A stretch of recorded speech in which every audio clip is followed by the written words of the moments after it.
Happy Friday, everybody, and welcome back to the show. I'm your host, Vinny Adams. It is good to be here. As always, good to see you guys in the live chat. Before I bring on my guest, I just want to say thank you to everybody who has watched, commented, reviewed the phenomenology documentary series that we filmed in Colombia earlier in the year. We've had such an overwhelming amount of support and feedback, so thank you guys so much. We have just announced that you can now rent the following episodes after the free one for $3.99 each, which is, you know, the price of a coffee. So the links are in the description of this video somewhere if you want to go and check out phenomenology and you haven't already. But yeah, thank you guys so much. But let's not waste any more time. I've wanted to speak to my guest for some time now. She is a UFO researcher, cryptozoology, paranormal. She covers everything, but she's not just a researcher. She's also a boots on the ground investigator, which I always have so much respect for, people that actually get out and get down and dirty in the field. So guys, put your hands together for my guest, Brit Barbieri. Brit, how are you? I'm good, Vinny. Thank you for the wonderful introduction. Hey, my pleasure. Did How I are pronounce you? your surname okay? Barbieri? Yeah. Cool. I was panicking on that for a while today, so I'm glad I got it. I'm doing good. Thank you so much. I'm just going to switch my screen, get you up there, and we will shoot with the first question. I would just love to know about what got you into these, you know, fringe, I guess they're fringe subjects, UFOs, Bigfoot. Where did it all start for you? It started, I'll apologize really quick for my voice. Coming back from Roswell, it's gone. It started when I was really young. You know, I grew up in Estes Park, Colorado, but my family, I was born in Tucson, Arizona, so very much an out west girl, horseback riding, so forth, growing up in the woods. And when I was really little, my parents used to talk about lights they used to see in the sky that would do erratic patterns and then disappear. And so as a little girl, you're kind of like, that's amazing, you know? And my dad and I would sit on the front porch and look up at the sky. And he would talk to me about planets and life and civilizations that could possibly be another planet. So we're talking like 3, 4, 5. I remember these. And then also growing up in the mountains, we had several experiences and hunters that talked about, you know, Sasquatch. And there was an incident, we had a lot of exotic animals on our farm, and my dad was out of town with business, and my mom and I were feeding the animals, and there were 7 of us, but I was the youngest. So a lot of my older brothers and sisters had already moved out. So I was helping my mom, and something made the most horrific sound from directly across from us. And we're on the mountain, we're in the Rockies. And so your neighbor is several miles from you in a sense, or several acreage, from you. And I dropped the grain bucket, ran in the house, left my mom outside in the barn, freaking out. You know, I was like 8 years old. And I come back out, I'm like, Mom, sorry if Bigfoot got you. But you know, we grew up hearing the sounds of bobcat and mountain lion and bear. So, and deers being killed, you know, that sounds like a woman being murdered. So these sounds were very familiar to me growing up, but this was not that. And then when I shared it with my older brother, he then was like, okay, I'm going to tell you about something that happened to Dad and I, and, you know, John and Josh and, you know, my other brothers, when they were hiking behind the house, and something observed them, watched them, made noises, and then chased them. And so, you know, all this started happening. And so as a young kid, I wanted to know more. And then my parents introduced me to J. Allen Hynek and Project Blue Book and, you know, Close Encounters. And so from that point in my life, you know, and the first time I ever saw a ghost, I was 4. It was a Native American in the basement of my house in Colorado. And it all like spiraled out of control for me. And it was kind of like destiny was like pushing me in that direction. So I couldn't just be in one field. Like there was so much to the paranormal that I was like, I can't just do one thing. I've got to do it all. So I started very young. And I think I'm the only person alive today that still has library cards because I enjoy going and reading books at the library.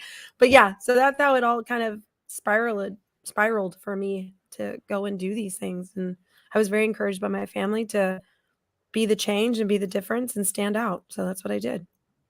That's amazing. And it's so good to have a supportive family behind you, you know. And that was going to be one of my questions. How do your family feel about it? Because some people experience a lot of stigma directly just from their family members and friends. Like, you know, why are they looking into this weird stuff? So it sounds like that you kind of don't get that, which is pretty cool. So yeah, that's awesome. So do you have like a favorite area of study that really sort of stands above the rest, or does it change depending? No, I mean, like, for the longest time, I did paranormal investigating for ghosts, and you do it for so long that. But my favorite that, and no offense, but my favorite that I always came back to was ufology and cryptozoology, and because for me, growing up with animals and was an animal trainer, handler, I worked a lot with different people. My brother owns a facility, and being in that world and training exotic animals, I learned a lot about the science behind how animals don't really go extinct, even though they're no longer on the record. We just lose them, we mistrack them, and then that's why they get rediscovered. And so, cryptozoology kind of became a real good topic for me because I wanted to try and discover animals that were said to be extinct, and then the more I dug into it, there was so much aligned with it with real zoology that it didn't make sense why it wasn't being taught. We're not saying these are monsters, we're saying these are actual animals that do exist.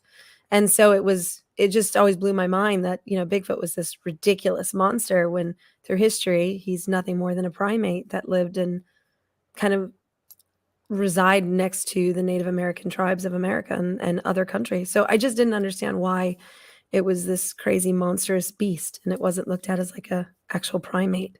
So that was one of my favorites. But then ufology really, it's, who can't talk about 1947 without getting a big fire in their soul to just go and take down the world. So Absolutely. those two are my I will go on an investigation if someone asks me to go and do paranormal investigating anytime. And paranormal is a big spectrum. But when you talk about like ghost investigating or hauntings and things like that, I will go. But they're not my favorite. My favorite is cryptid and ufology, hands down, by far. Excellent. Let's just stick with Bigfoot for a minute. You mentioned Okay. about it being, like a proper primate and not a monster. Do you think the Gigantopithecus is the same thing as Bigfoot? I do. I Right. actually do. I do firmly believe that wholeheartedly. I think that is I think it gets overlooked a lot, mostly through media and television, because I've had this discussion with Professor Jeff Meldrum on many times about, the land bridges that people seem to forget about and the ice bridges that people think is not possible. But it wasn't like ice bridges. If you actually go and look at the maps, it wasn't like what we think it looked like. And so, yeah, I firmly believe that, that's where it came from. And of course, that's orangutan. So we know we have the line of orangutan that came from the Gigantopithecus. So I don't see why it's so crazy to think that they're still out there. Maybe the numbers are smaller, but yeah, I do think there's a huge connection there. Absolutely. You get a lot of naysayers and skeptics, well, in all fields. But I think what I've come across in the little bit of the Bigfoot field that I've, watched and looked into, that the first thing people say is, well, how come we've never really, seen one with definitive video evidence, and how do they remain hidden so well? How do you kind of deal with questions like that? Okay, so I get that a lot too, Vinny. Actually, I hear that quite a bit. I always like to describe it as, so let's imagine you're in your home and there's a burglar coming in. You know your house better than anybody, including this burglar, and you're going to know the best hiding spot not to be seen. So that burglar might see you in a shadow very quickly, but you're going to know where to hide your family to protect them. And so that burglar does not. And the woods are so dense, and you can be walking, and growing up in the Rockies, you can be walking and walk right up on a grizzly and not know it at all. And so for me, it's when it comes to proof of evidence of videos, I think there are true videos that are getting kind of washed in with a lot of fakes and a lot of hoaxes. So our natural mind immediately goes, oh, that's a fake too, because it's too good. The problem is those too good ones, I think, are true, authentic videos, and they're being labeled as fakes. And unfortunately, the general public, when this happens, they don't have anyone to turn to say, look, this is what I saw. Because immediately it's, oh, you faked it, or, oh, you're just crazy. You're one of those crazy people that saw something and they didn't. It's real. And the woods, if you've grown up in them or you've hunted in them or you know them really well, you grow to know that the woods are a massive disguise and it's a huge camouflage pit. So it doesn't matter what size you are. Even when a grizzly bear stands up, it will go completely invisible to the naked eye if you don't know the woods. And I have my own theories. I do think Sasquatch are able to climb, and I think they can hide in trees very well above you, as well as I do believe that because of the primate that they are able to go on knuckles. And if you've ever watched a gorilla or a orang run, on all fours and take off, there's no trace of footprints. There's no trace of dirt. There's minor scuffs. And in the woods, you're not looking for scuffs, you're looking for tracks. And that can be extremely overlooked. And you can gain so much speed so quickly if you know the area, if you're on all fours taking off in as far as an ape goes. So that's something that I think heavily needs to always be considered when they go, well, the tracks have just disappeared. Well, you certainly didn't consider the fact that they could take off running. And two, maybe you haven't looked up, and bears hide above us all the time. My God, I can't tell you how many times in Colorado you'd look up and you're like, oh, there's a bear in the tree. Oh my God, he's like right above us. We didn't even hear you. So these are things to consider, so that, that's a big problem of mine is a lot of times when they do these series or media and things like that, when they have these discussions, it's because a lot of the people they're putting out in the middle of the woods have never been in the woods before. So they don't really know what exactly to look for or feel very comfortable in the woods. So everything is kind of scary to them. Yeah. No, thank you for that. Let's talk about other cryptids. Do you have any others that like really, I guess, again, are your favorites to research, to watch videos on? And like, because I mean, it's quite a broad spectrum of, different creatures, let's say. In the cryptid space, there are, I would say, hundreds of possible other cryptids out there, because most countries have kind of their own version of Bigfoot. You have different fairies, which is considered a cryptid, which always fascinated me because I considered that more folklore. But as far as cryptid goes, I've always leaned to. Now, again, the chupacabra, I believe, is a canine. I think that's just a type of dog, which, again, was basically discovered in Texas, yet for some reason science is saying, it's nothing. But there is a crazy-looking canine dog in Texas and through Mexico that looks like it has mange, but the underbite and the weight, it has these weird bone nodules on the back of its hindquarters that's quite compelling to me to go, what kind of canine is this, and then, of course, in the cryptid space, there's also Loch Ness, which has always fascinated me because I've always believed that dinosaurs, to a certain extent, I want to watch how I say that, people don't think I'm crazy, do still exist today. And the reason I like to combat that is because knowing crocodilian species and alligator species, they have not changed much since the time of the dinosaurs. They are like a living dinosaur today. And so I look at a lot of animals that have not really changed much from that time that are still alive today, that it does make me wonder about the successes of some of these other animals, especially ocean bound, because the ocean in truth has only been 5% discovered. So, I have theories, and megalodon, of course, is another one, that as a scuba diver, I've seen plenty of photos and sharks and people sending me photos saying, we took this picture and I can't explain it. And it's, a great white with a ginormous chunk out of it. And it's not like an orchid did this. Orca wouldn't have done this. This is another shark bite. You can tell by the way the teeth are. And it leaves me to believe that there's a possibility of a lineage of megalodons still around. But I believe with the water temperatures changing and fluctuating, as we've seen with the whales, they have to go where the food sources are and how they need to survive. And there are some really deep parts of the ocean that we can't get to. And I just don't think we should rule it out, and I'm fine jumping in. It doesn't scare me. If I see one, I'm just going to be so thrilled. Like, it doesn't scare me at all because, it is what it is. But I just like to believe that some of these things still exist, and I just don't want to close the door on them yet. We can't say definitively that they don't. No, that's completely fair enough. Leave things on the table until they can be proven conclusively to not exist or to exist. So yeah, I'm with you there. And I like the idea of dinosaurs still living. I was fascinated by them as a kid, although I do get a slight Jurassic Park vibes about it, but who didn't love Jurassic Park as a kid though? I mean, come on. Yeah, absolutely.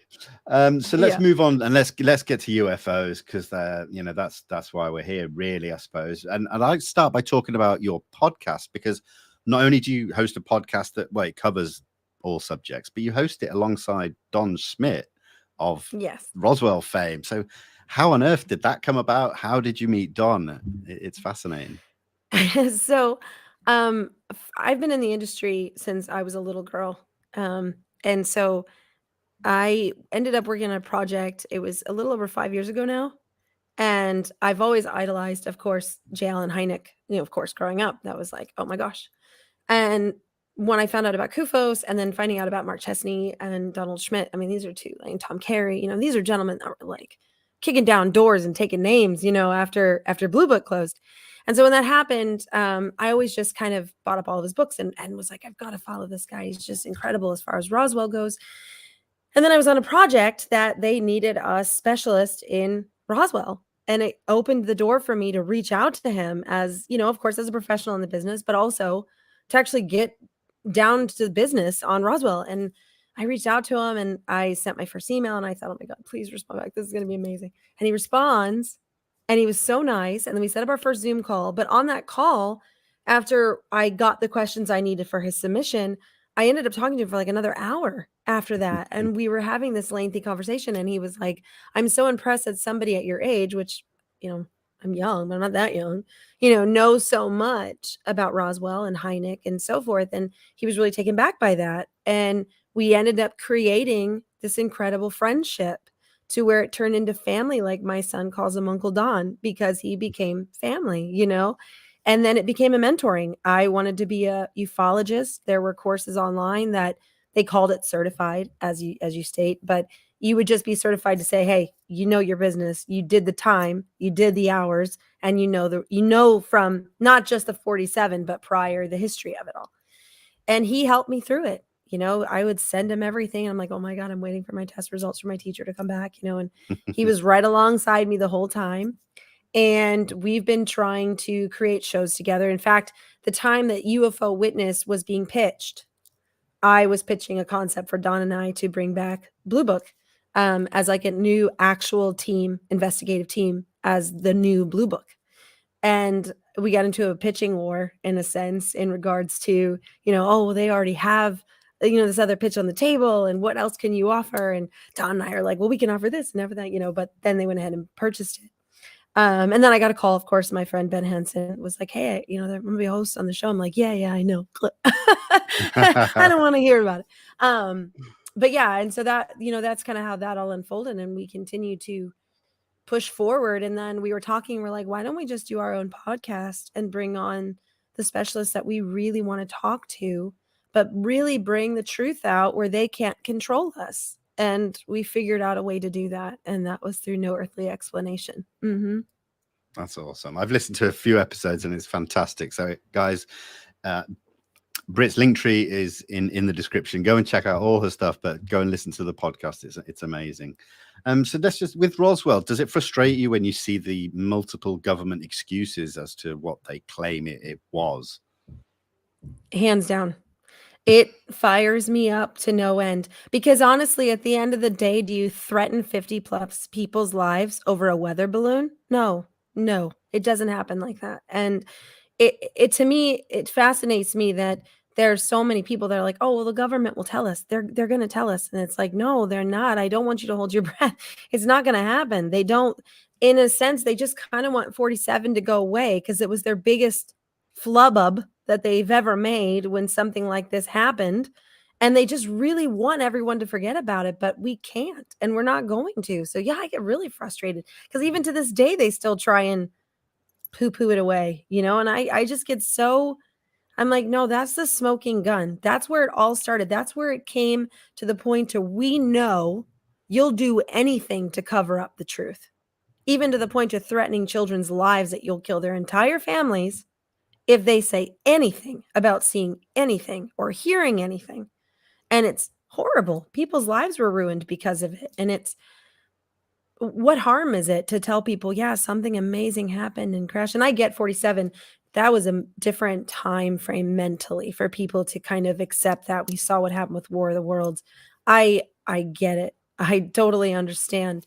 But we're not anymore. The last 20 years, we're not anymore. And I think that it's too late now for them to come out and say, yeah, we lied to you. And then what's the public going to say? Well, what else are you lying to us about? Because that's one of the biggest things that you've lied to us. So they really can't tell us the truth, which just sucks. It just sucks. Yeah. I mean, there's a lot going on at the moment, isn't there, with the government and these different amendments and National Defense Authorization Acts and stuff. So I do feel like there's some people within the government who are probably maybe on the younger side of the government who now have a bit of control or want to see this come out. I kind of, it's difficult for me. The way I look at it is, they're still going to get blocked left, right, and center if when they go into certain areas. What do you think about that? Do you think it's worth it? Do you think we should continue pushing, or should we look elsewhere? And if we look elsewhere, where should we look for disclosure to come from? That's a big pill. I mean, I don't think we should stop pushing at all, because there are other cases that took place after 47. That's just kind of the mecca that we all lean to show that they are willing to cover things up if need be. And they did. But there were other cases. That's why Blue Book came about. And even it baffled me, and it really set me back that the two gentlemen they picked for the congressional hearing here in the U.S., when asked multiple questions in regards to several very prominent cases, they knew nothing of it, because for some reason they're only being allowed to investigate to 2004, and that's it. And how are you to investigate UFOs, not UAPs, UFOs, if you don't know the true history that has unfolded? And it fascinated me that when asked if there was any other investigative team prior to Blue Book, they said no, which is false. There was Grudge and Sign that came directly as soon as the Roswell crash happened. And then Area 51 opened up. So for them not to have known something was crazy to me. But then I thought, or do they know? And they're trying to play dumb, because that's what they were told to do. So it's frustrating, because you could tell Gallagher was trying to nail that hammer in there to get those points. And well, you should know this. We had 9 missiles go, no go in a matter of seconds because of a UFO that went over a base. So, and that's a huge, huge issue. And there's multiple cases of that. James Clark actually investigated several other claims from here to the UK of the same type of identical occurrences. And the fact that they had no idea, there's two things there. Either they really didn't know, or they're supposed to act like they don't know because they don't want the public to know about this stuff, that it's real. And it ticked me off that the video they choose to show, they didn't properly set it up. They give us this little dinky flyby that it could have been a bug flying by the window. And we know without certainty, they have better footage. So it just made me so mad more. And it actually fired me up more to say, no, this isn't it. We need to keep pushing. This is not going to satisfy us as much as they want us to. We're not going to be satisfied with this. So we're going to keep pushing. Because when Blue Book closed officially in January of 1970, Hynek said there's 701 cases I could not explain away. And I know for certainly that there is proof to this. The actual case that changed him was the Lonnie Zamora case. That made him go, hold on a minute, because the same identical craft appeared 100 miles the next night. And Hynek witnessed that. So he put all those pieces together. He realized that there was something else going on. You can't cover this up with NASA. NASA already sent me letters saying we were not there, has nothing to do with us. I don't know what you're talking about. And he was in the intel to get that intel if they really were. So it changed him. And that was it for him. And that's where CUFO started. And I think that there needs to be today a brand new type of investigative center like that is truly doing the work, because the government is not going to assist us. And they're certainly not going to be like, oh, hey guys, last night we had incredible crafts flying over the, US Capitol. No, it's not going to happen. They're not going to do it. So we have to push harder. And I don't think we should look elsewhere. If we look elsewhere, we should just be pulling that intel, like from Brazil and from Mexico and from all these other places that are now disclosing the information in Italy to their people. Then that's where we need to gather that information and say, how come you're not the only country, or you're the only country, not giving this information to their general public when other countries are? Where are we in this? Yeah, absolutely. I think there needs to be more collaboration as well with other countries, at least openly, because they may well be talking behind the scenes. We don't necessarily know that. But yeah, I agree that we should definitely keep pushing. Now, let's switch it up a little bit, because I did want to talk about the appearance you made on Unidentified last year, Unidentified with Demi Lovato. Now, when that first got announced, it did throw a little bit of controversy into the community, like this is just Hollywood getting involved? What do they know about UFOs? The way I looked at it is, well, it's going to hit a whole new audience, a massive new audience. So surely that is a good thing to have more people aware of the subject. So I'd like your views on that, but also how it came about for you and how it was. They wanted an expert. Demi had never, her friend Matthew and her sister Dallas had never really dove too deep into it. And apparently she had had a personal account. And she just truly wanted to dive deeper into this world, but she didn't want to do any research for herself. She wanted experts to tell her what was going on, which I thought was fascinating because that kind of takes away some of the color change and tainting in the bigger picture. So it allows you to have different, perspectives from different experts. And I was reached out again because of working in the industry. They asked me, and they knew my fieldwork with Don, and they knew, and they said, being that you work with Ben Hanson and you guys know these fields of topic, and I think that Demi would really get along with you. Would you be interested in coming on as an expert, as the ufologist in the field of Catalina? And we know you also have extensive research that you've done on Catalina. And because I lived in California in 2008, on the entertainment side, all of my friends, we were in stunts and shows, and they were all doing stunts for television and movies, and they would all go over and get scuba dive trained and certified at Catalina. So whenever I go over there, I would be snooping around the museum and talking to people and wanting to know more. And of course, Preston Dennett's book really inspired me. So I had to do my own digging after that. And of course, the history of giants and so on. It was like the little mysterious island. I had to know. And so I did do extensive research. And so they really wanted me to come on and talk to her about all these crazy mysteries. And so when I got the chance to come on, I had the same thing. People were like, oh, this is going to be ridiculous. You're going to ruin your name. And I was like, why? She wants to know the truth. Everybody wants to know the truth. It's not Hollywood doing anything. This was, she wanted to do a show. She got the show sold, and she wanted experts to teach her what she needs to do for real if she wants to go and do these things by herself. And I found that fantastic. I didn't see anything wrong with that. And I ended up having a fantastic time with her. She was hilarious. Her sister was a doll. I still talk to Dallas time to time, and I stay in touch with her because they were really just down to earth, nice, people, regardless of what they have personally going on. They're good. They were good people to me when I was there, and I appreciated that. And they really wanted to know the truth. They didn't want any sugarcoating, And she, Demi threw out at me, is it possible that when people have seen mermaids over the years, could those have been misidentified extraterrestrials, because of the USO activity? I was like, well, yeah, sure. Anything could be misidentified. Absolutely. I'm not going to sit here and tell you that's not possible because sure, we don't know the ocean. So sure, and I think that you have to remain an open mind. And yeah, I heard a little bit about it after doing the show, but honestly, it was probably one of the best shows that I got the opportunity to work on. It was so laid back and fun, and they just really wanted us to do real experiments, which we did. We did a crazy, incredible night watch with lasers to attract, not above, as we normally would in a normal night watch. We were attracting whatever we could in the ocean, which is something that has not been done. And it was wonderful. I enjoyed it. I loved it. Excellent. Yeah, no, I think you're right. It's a positive thing when somebody wants to learn, whether it's someone lives down the road from you or a celebrity. What's the difference, really? So, yeah, I'm with you on that one.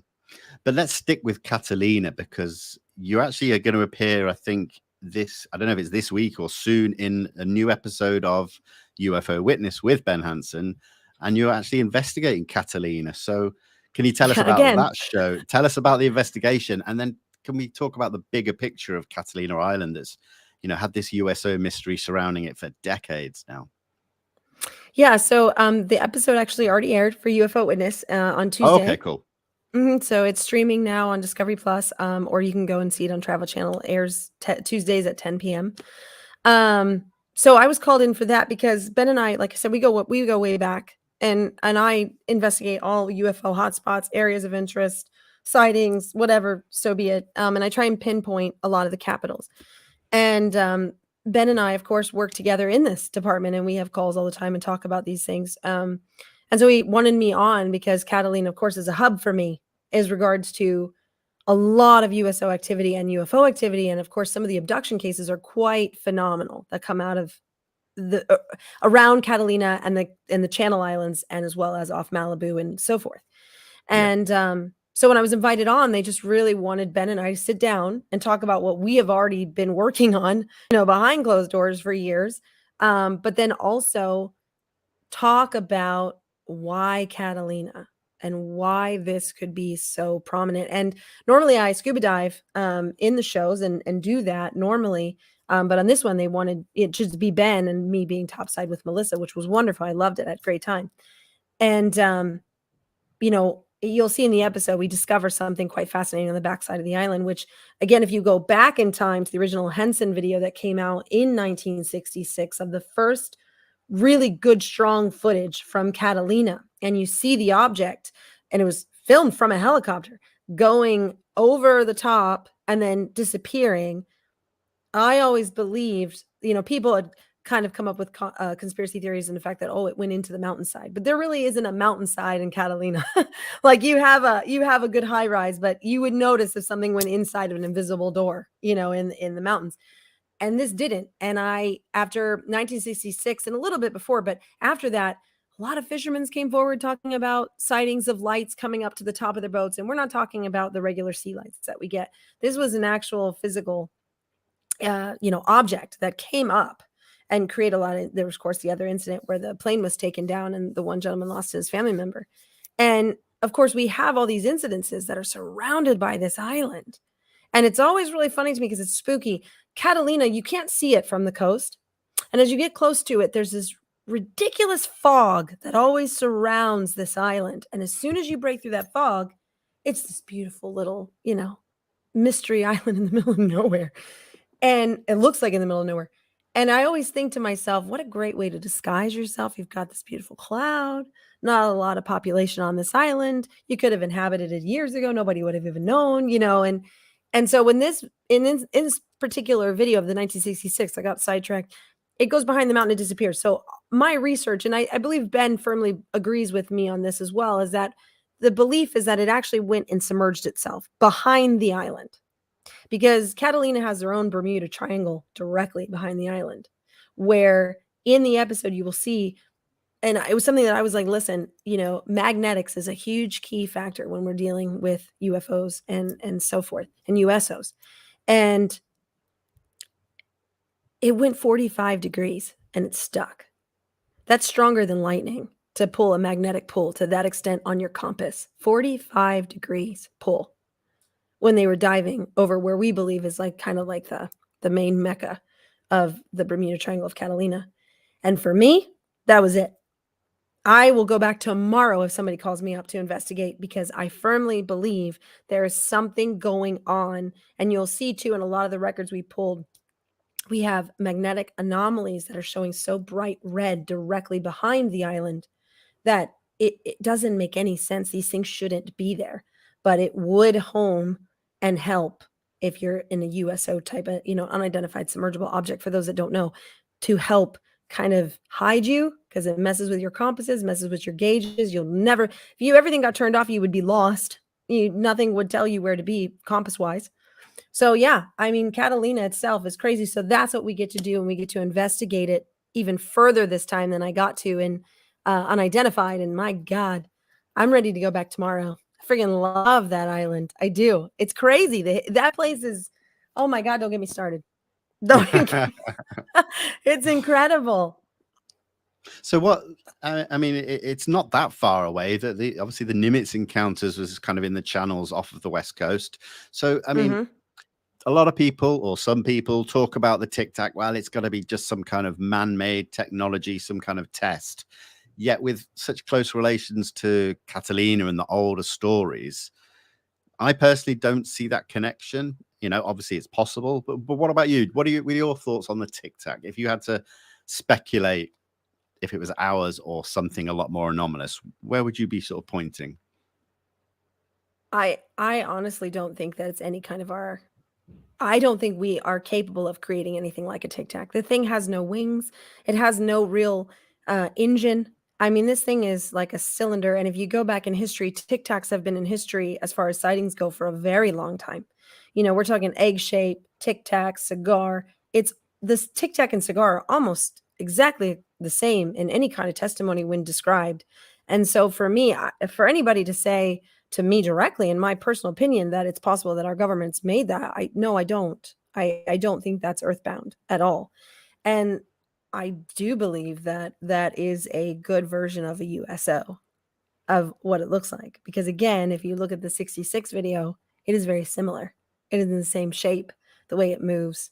And yeah, no, there's no way. And in Catalina, and then of course in the videos that we've gotten from Navy, that channel is so high active with sightings. It's unreal. And they're not just, and some of them of course have come forward in an unknown, you don't know me, this is me saying what I saw. And it's always in that channel. I can't explain it. It's always off the West Coast channel, and it's fascinating to me. And if you look at the, the actual, basically any type of graph of the floor, and you pull up all the different anomalies that are happening, there's too much going on. And I don't believe that it's our technology at all. And I think that's what scares a lot of the government, because it's, what is this and where is it coming from? Yeah, I agree. And if we're talking about it being potentially a non-human intelligence, we hear nowadays so many different possibilities as to what they are: extraterrestrial, interdimensional, ultra-terrestrial, crypto-terrestrial. And I find myself flipping, like one week I might see a case or do some research and it points in one direction, and that may flip the week later. But if you were to speculate, where do you think these things are coming from or what they represent? Okay, so if someone was to ask me directly, I truly think that it's possible why we see so many UFOs now is, one, because everybody has a phone in their, with a camera in their phone, so we're able to document it. But I've been on this fence really since I started the USO investigations and going to certain locations with so much uptick in activity. I kind of feel as though that treaty that was spoke about between, I believe it was Eisenhower, I do believe firmly that it's possible that this species of whatever type of extraterrestrial life it is, and I don't want to put a finger on what species it is, because there's so many different types out there apparently. But I do believe that that treaty could be accurate. And why I say that is because if they're really here mining, and they're really here just taking resources from our planet to help their planet survive, or where they're from, continue to move forward, and they're giving us intel to help us succeed, I would believe that they had already pre-set up spots underground in our ocean, and they are able to move in and out between the mesas and the mountains and the areas, and we see them so frequently. And then of course going to their underground bases. And the reason why I'm so lenient towards these underground bases, and again, I don't know what type of species they are, and it's really hard to say because everybody throws out everything from mantis to grays to all these different Nordics. I mean, I could list a whole name and it's like, oh my god, there's that many. But you sit there and you go, okay, it makes sense, because there are some abduction cases where people were not harmed. They were not physically harmed. Lori had one that happened to her. She was a scuba diver off the back of Catalina. And the thing I always draw back to on this one was the fact that these beings came up to her under the water while she was scuba diving. She was older. She had done this by herself forever. And they were dressed in a metallic type suit, and they had much like a kind of a dome, like an astronaut. And they had spoke to her telepathically and told her that they had been observing her and watching her, and that she'd been getting so much better at scuba diving. And then she had missing time. And it wasn't until, and she woke up on the boat after seeing these beings. And then, Yvonne put her under to let her kind of regress and talk about that incident. But it wasn't horrible. They showed her kind of where they're from and what they do, and then they put her back. And it was an observing thing. And what I found fascinating was that in Russia, in the Russian minings, they had a similar account.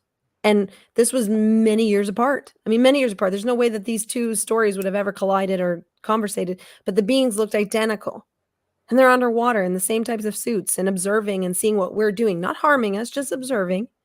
And I think a lot of times when we see the UFOs, they're observing our military. Are we staying true to the treaty? If that's real, if that really took place, are we keeping our end of the bargain as they're keeping theirs? And so a lot of times I lean with Don. Even Don and I have had this conversation that it's possible they've already been here prior to our continuous, kind of growth on this place. And now they're kind of helping us and not helping us in the same. And I don't think all of them are vicious and vindictive and painful and hurtful and hurting people. And I just think a lot of times they're already here and they have bases set up. And we just need to keep our end of the bargain and they'll keep theirs, kind of deal, just as much as if it's a military tactic, that's what you agree to when you join hands with another country. We have our agreement. This is our agreement. And as long as we stay there, we won't fight each other. And I kind of feel that's how this is set in motion and set in place. And we found out they've already been here. And now we've set this, train in motion. And now people have phones with cameras and now they can kind of be a little bit more exposed. But as long as we keep our end of the bargain up, no harm to your country. Like, that's how I take it. No, that's cool. And I appreciate that because I know so many different people and I have this conversation regularly and there are so many different versions and opinions and there's a lot of disagreements, but as long as it's done respectfully, then I'm all up for that kind of conversation. So I really appreciate that. So thank you. Yeah. I know I've hit you with a few big questions. I'm going to hit you with another one. And that is, we often hear a lot of people say, I want the truth. I want to know. I am ready for disclosure. But some people look maybe that if you look around the world at the way that we kind of handle ourselves as a species, we may not be ready. So what do you think? Do you think we could handle disclosure as a global race? It's a tough one, but yeah, I'd like to know your thoughts on that. I am a firm believer that the majority is ready. And I say that because I read a lot of what comments that people say. They know that it's not these little green men and it's not this, horror story all the time. They're not going to come blow us up and rip our limbs off and stuff that the media likes to push. And it's something that recently hit me that I think is a question to ask. If you take away the stigma, take away the stigma of knowing Greys and Nordic and all these different aliens and beings and whatever. And let's just take away the history for a second. And somebody said to you, Vinny, guess what? They discovered life, human life, other beings on another planet. And they're awesome. Like, immediately, you wouldn't be fearful. Immediately, you're like, it's almost like you're stunned. You're like, what? Really? That's amazing. So it's the way it's been painted over the years from like the 40s to about the 70s, where a lot of the coining of little green men came about, of course, from the Kentucky case. And so when you have these stigmas, it makes people fearful of what they don't understand.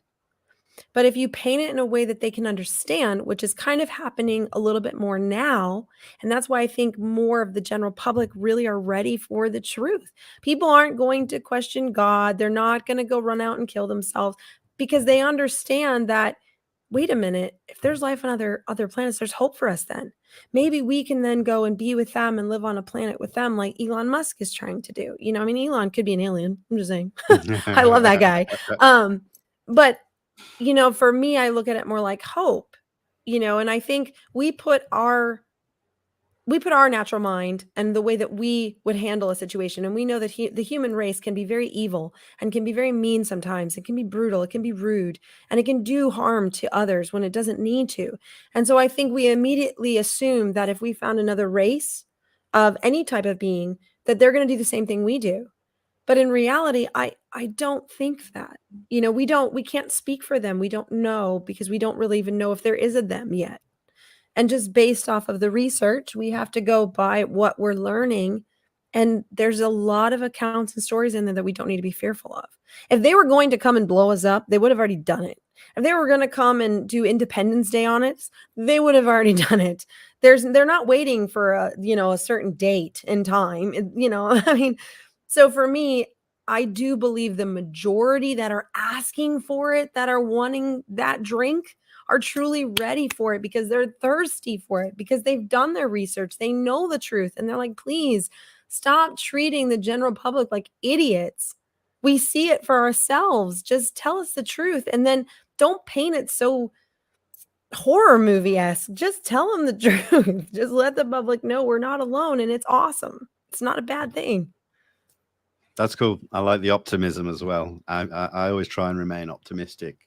And the way I look at it is, if we get disclosure, and there is going to be some, I don't know, pushback. There may be financial crashes and that, but we're quite a resilient race as well. At the same time, look at how we've acted over the past few years. We bounce back, and again, I think I prefer to look at it optimistically than pessimistically. So yeah, no, I appreciate that.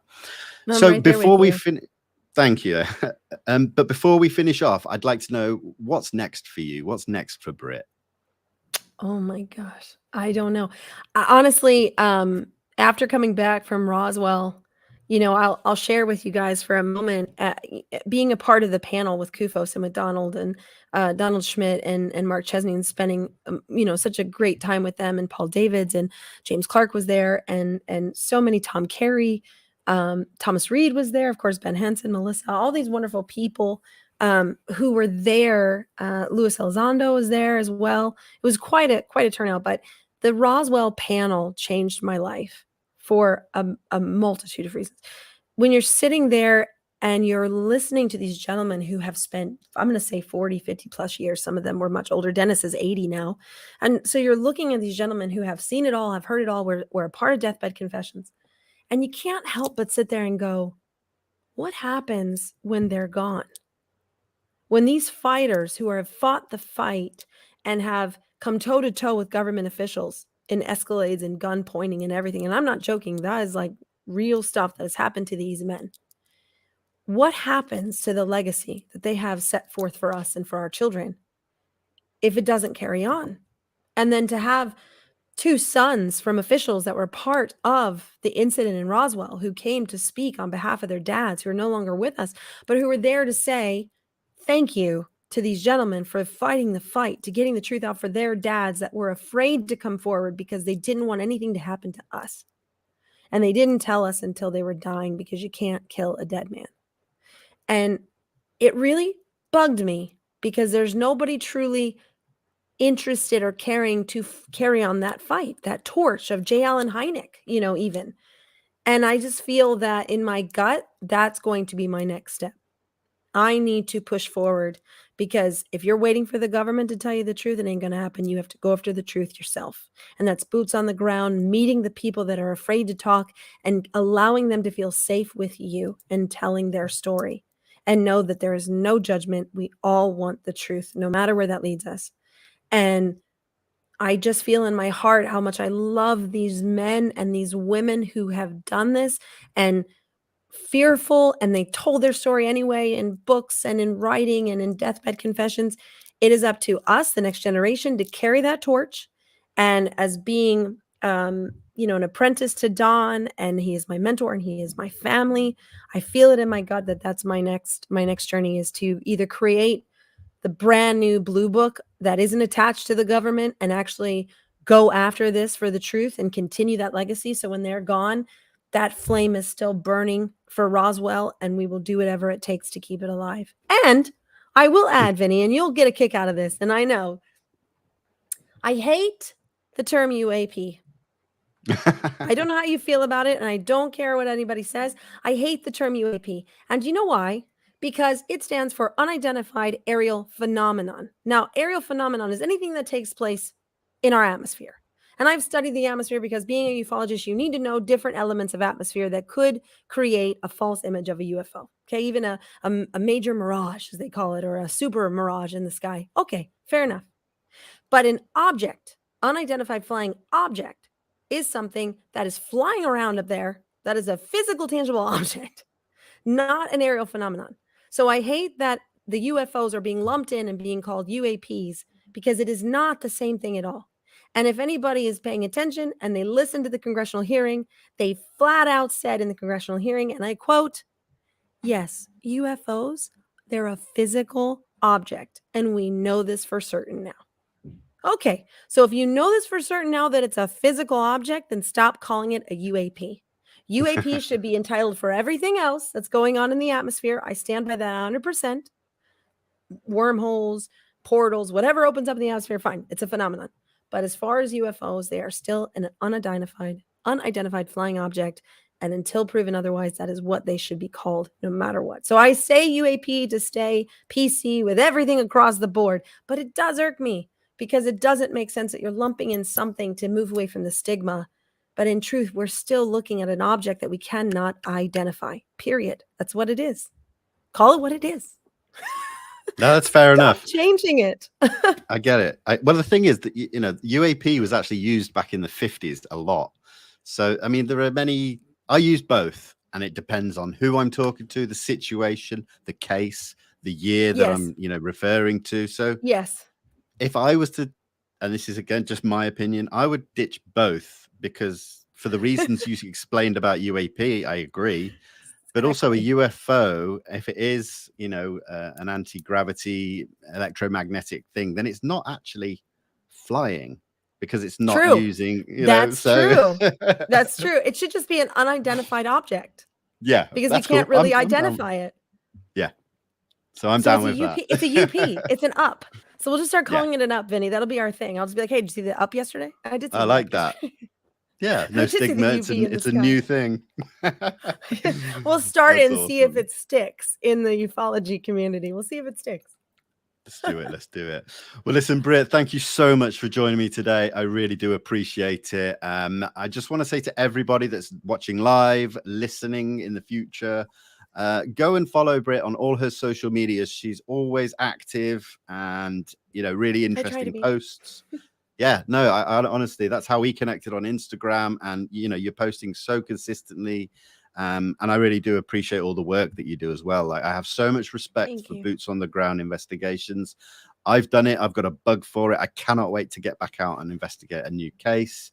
So, yeah, no, it's great. So thank you so much. I really appreciate you being here. Absolutely. It was a pleasure coming on. When you asked if I could come on the show, it was a real honor. I follow your show. I followed your guests, you know, and of course, Don, I think, was a guest on your show as well. And so I have followed it, and I just, you know, when you asked, I was like, of course, absolutely, I'll come on the show, because it's really hard to find somebody that kind of sees eye to eye with you on a lot of the theories and ideas, and the fact that we do align quite a bit. It's always nice because, you know, when you have a conversation, there's going to be really good questions coming out, and I was excited. I love it. So, and my Instagram page is kind of I just feel that we need to have a little fun in the field, and it shouldn't always be so serious. So I do have a lot of reels that are more on the humorous side of trying to bring people in to find it more interesting, but I do try and stay as active as possible and try and be in touch with everybody that reaches out. Awesome. It does. It stands out. And so that's great. You know, if we can always draw in new people, then it's only a good thing. So, yeah, I really appreciate that as well. Just want to give a massive shout out to everyone in the live chat for keeping it cordial. As always, I really appreciate you guys being here as well. And anybody listening or watching in the future, thank you so much. For now, guys, we're going to say goodbye. I am going to be back just over a week's time. I'm going to be hosting a panel discussion with Ryan Robbins, aka UFO Jesus, James Ian Doley, and Danny Silver. So look out for that. But for now, everyone, take care. Have a good day, and we'll see you soon. Bye-bye.